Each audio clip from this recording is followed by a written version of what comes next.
Evangelho de João, capítulo 1, verso 14.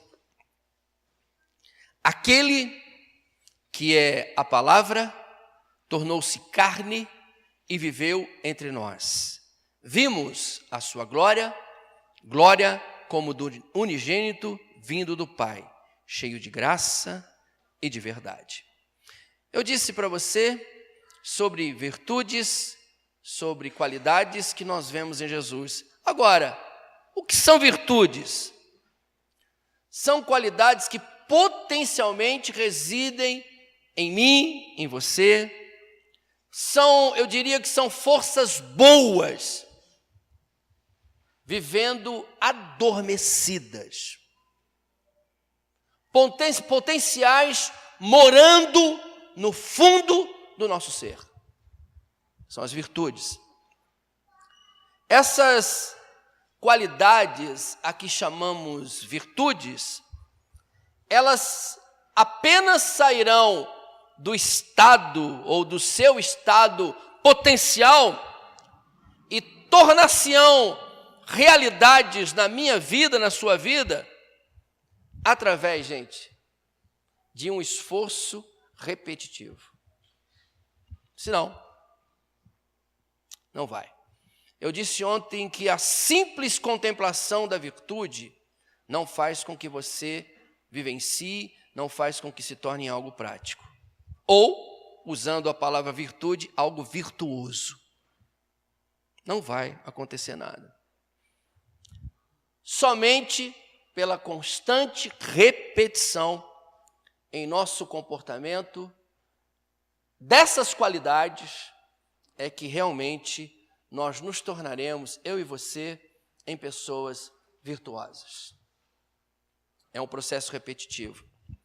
E aí, eu tenho que citar o filósofo Aristóteles, o grande pensador. Ele diz que nós somos o que fazemos repetidamente. E ele continua dizendo que a excelência, portanto, não é um ato, mas um hábito. Nós somos o que fazemos repetidamente. Então, pessoas virtuosas têm muito mais probabilidades de construir relacionamentos que são relacionamentos virtuosos. E quando as virtudes, elas se tornam bases fundamentais dos nossos relacionamentos, a tão sonhada felicidade, alegria, vai se desenhando naturalmente no horizonte. Quando realmente nós fazemos com que essas virtudes, elas se tornem bases fundamentais das nossas relações. E eu quero falar, como eu disse ontem, eu falei de uma dessas virtudes, dessas qualidades, e hoje eu quero pensar em uma outra. E ela tem me chamado a atenção, até agora no café da manhã, estava compartilhando com a Karine sobre isso, que é a empatia. A empatia é uma dessas virtudes que devem ser cultivadas em cada um de nós, a ponto dela se tornar nossa segunda natureza. E interessante que no meu dia a dia é algo que eu penso. Eu tenho buscado ser simpático com as pessoas, mas você sabe que simpatia é sentir aquilo que o outro sente. Empatia é saber, é assumir o sentimento do outro e se mover em sua direção. Diferente. não é? Empatia não é algo de praticar. Por quê? Porque a empatia entra em choque com o nosso ego. Se você quer brigar com você mesmo, é você assumir uma postura aonde a virtude, a qualidade que é a empatia, comece a fazer parte da sua vida. Gente, eu gosto de sentir minha própria dor. Nós gostamos de sentir a nossa própria dor. Eu não sou muito de querer sentir a dor do outro. Eu quero olhar para mim. Eu quero estar voltado para mim. Eu não quero ficar dando atenção ao outro, a dor do outro, o sofrimento do outro, as questões do outro. Eu quero ficar envolvido com o meu probleminha e não do outro. Eu quero rapidamente trazer a você algumas dicas. Algumas dicas. Se você pretende viver essa virtude na sua vida, e eu ainda quero dizer, essa linda virtude na sua vida. Porque eu tenho pensado muito sobre isso. E se você quer que a empatia faça parte da sua vida, vai aqui algumas dicas. A primeira dica é o seguinte: assumir temporariamente aquilo que o outro está dizendo, sentindo e vendo como sendo algo certo. Assumir temporariamente aquilo que o outro está dizendo, sentindo, vendo como sendo algo certo. Isso vai fazer com que nós valorizemos a perspectiva do outro sem descartá-la. Sem descartá-la de imediato. Como que se fosse algo do qual eu e você, nós estamos discordando. É você simplesmente dar atenção. Buscar sentir o que o outro está sentindo. Quem sabe enxergar o que o outro está enxergando. E apenas observa. Acolhe. Atente. Ao invés de descartar, ao invés de julgar, ao invés de deixar de lado. Eu sei que é um exercício. Por isso que eu disse que a virtude se torna virtude através da repetição. É um exercício.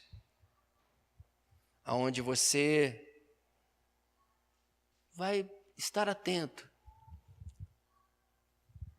Ainda mais nos dias de hoje, que a gente não para ouvir o outro.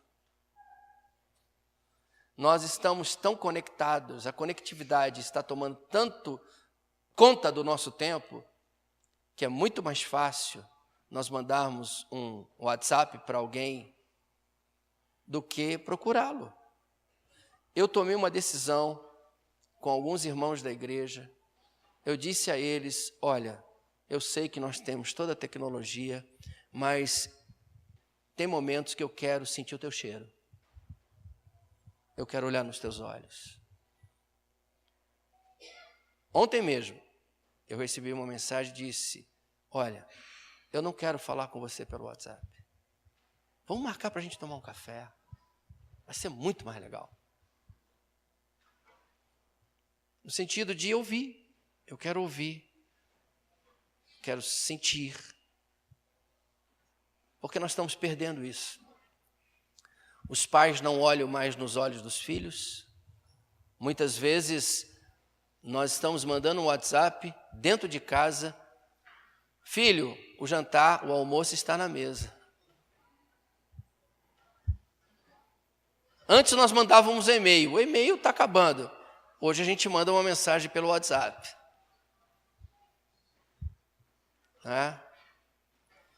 Hoje a gente não senta mais à mesa. Hoje os nossos filhos adolescentes, eles comem no quarto. Eles comem com uma mão no garfo, outra no teclado do computador. Eles comem colocando a comida na boca e jogando. Por isso que nós temos que mudar. Dar atenção, sentir, ver, observar. Essa é a primeira dica desse processo de empatia nas nossas vidas. O seguinte é sentir, é reconhecer o que o outro está sentindo, sem julgá-lo. Trata-se de não banalizar, não comparar, não qualificar o sentimento do outro. A empatia, ela vai nos ajudar a evitar algumas expressões. Quer ver quais? Você é muito sensível. Você é muito sensível. Para com essa choradeira. A pessoa está arrebentada. A pessoa está psicologicamente afetada. E ela precisa chorar. Deixa chorar. Tente sentir a dor. Tente saber o que está levando à choradeira. Tente entender as esquisitices que as pessoas têm. Elas têm. Não compare, não qualifique, né? Olha, não tem coisa pior do que você dizer para a pessoa, você é muito fraco. Tem coisa pior. Ela sabe que ela é fraca. Ela sabe que ela não tem força. Ela sabe que ela não tem capacidade. E ainda você vem batendo. Você é muito fraco. Você é muito fraca. Gente, vamos sentir, vamos reconhecer o que o outro está sentindo sem esses julgamentos. Às vezes nós somos malévolos. Não é? Às vezes é hora de não falar nada. Não fale nada.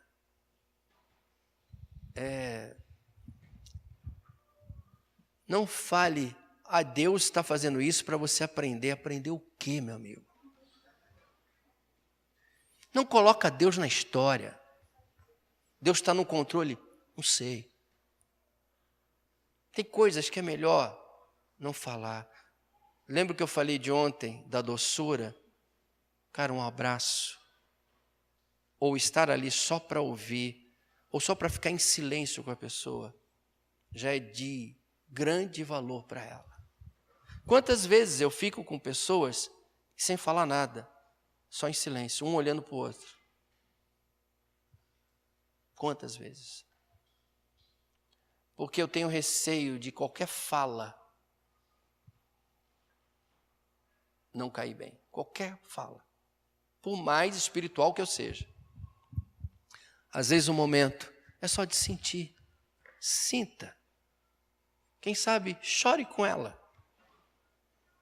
Chore com ela. Não diga nada. Empatia. É isso que nós precisamos. Jesus era assim. Jesus era assim. Outro ponto que eu quero salientar, outra dica que eu quero dar a você, aqui eu estou falando de sentir, não é? Mas muitas vezes, e a outra dica que eu dou, é comunicar verbalmente o resultado deste processo de acolhimento. É reconhecer que a pessoa estava certa. Expresse em palavras. Reconheça. Não, você está certo. Está certo. O Deus que eu e você conhecemos, o Deus que nós convivemos, é essencialmente um ser empático. O nosso Deus, ele é assim. Esta empatia alcançou na encarnação de Jesus de Nazaré. O Verbo se fez carne e habitou entre nós. Foi o texto que nós lemos.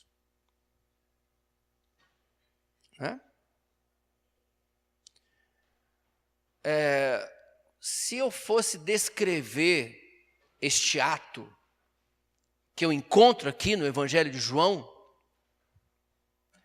Jesus diz que a palavra Logos fez carne e sangue. Logos, para os gregos, era o princípio impessoal, que no conceito deles, a tudo dava vida. Assim entendiam os gregos. É a força vital do universo, ou de todo o universo. E João, ele está se apropriando desse contexto e diz que o Logos, a palavra, era Jesus. A pessoa sempre existente. É o que João está dizendo para mim e para você. Que assumiu corpo e natureza humana.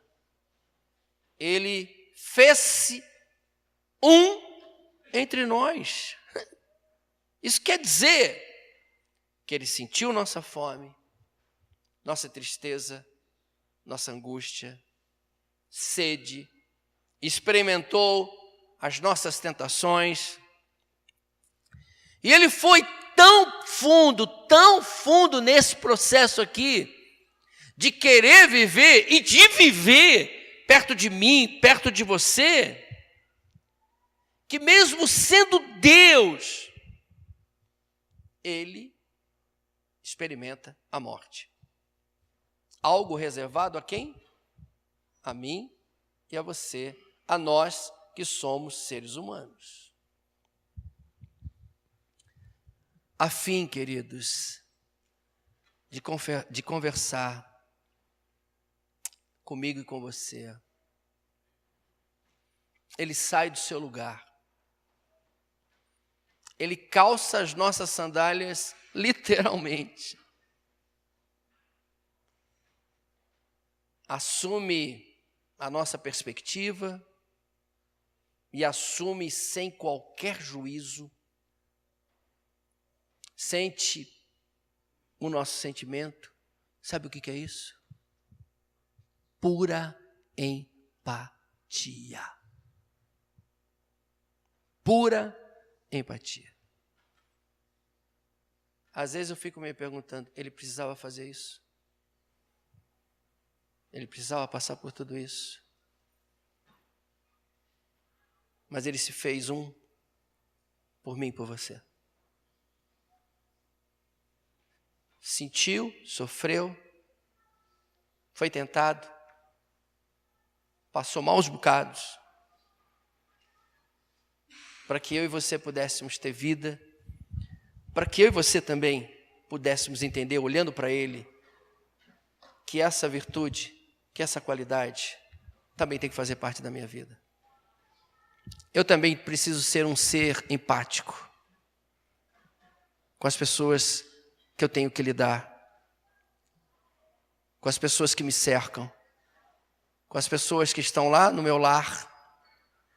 Eu também tenho que ser. Eu também tenho que dar atenção, eu também tenho que observar, eu também tenho que acolher, e eu tenho que viver isso todos os dias, desde o momento que eu acordo, eu tenho que ser assim. Observar. Observar, abençoar, acolher. E eu não sabia, ou melhor, eu tenho acompanhado as notícias de São Paulo, mas eu não fazia ideia de como São Paulo está sofrendo com os dependentes químicos. Ontem nós saímos daqui e observei a cidade. Está um caos. Triste ver homens e mulheres como zumbis andando por essa cidade. É assustador. É assustador.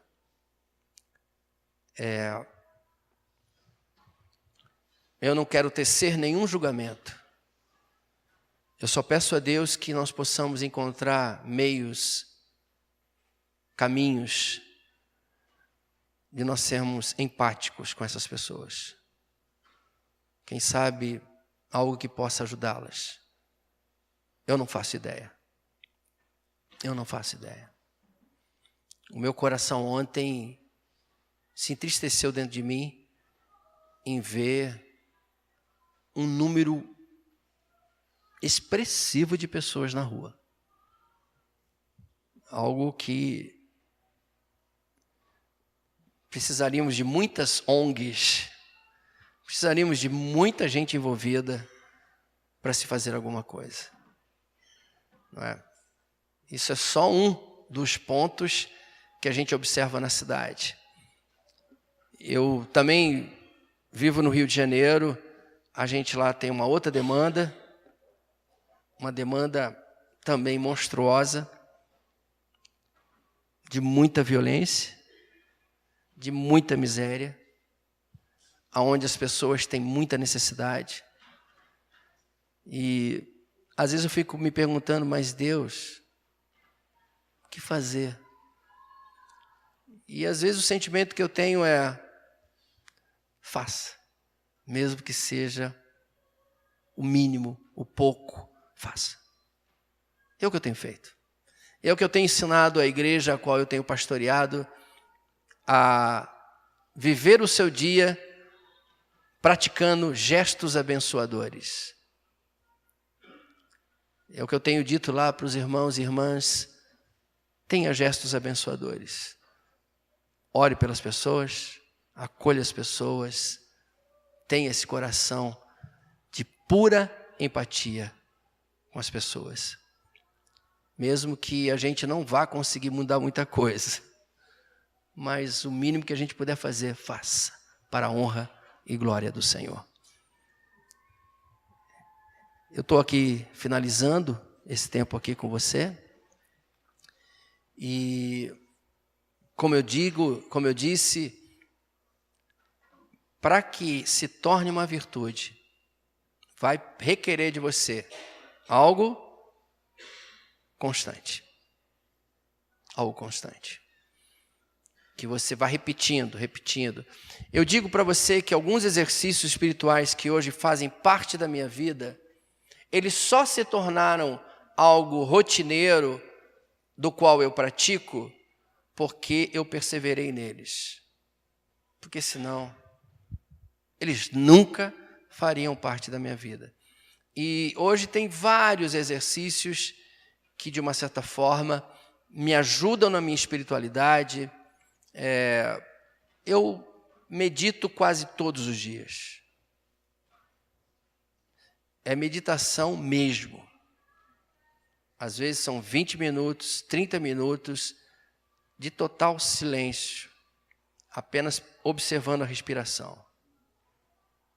Isso tem me feito um bem incrível.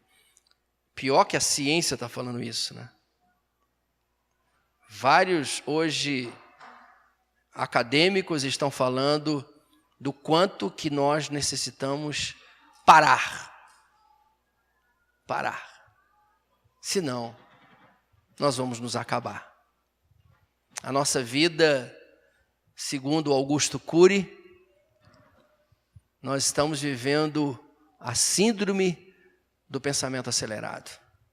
E isso está trazendo uma crise profunda de ansiedade. Rafael, eu tenho trabalhado muito com os pastores lá no Rio de Janeiro. A gente tem um grupo de pastores e é impressionante o número de pastores que estão vivenciando a síndrome de burnout.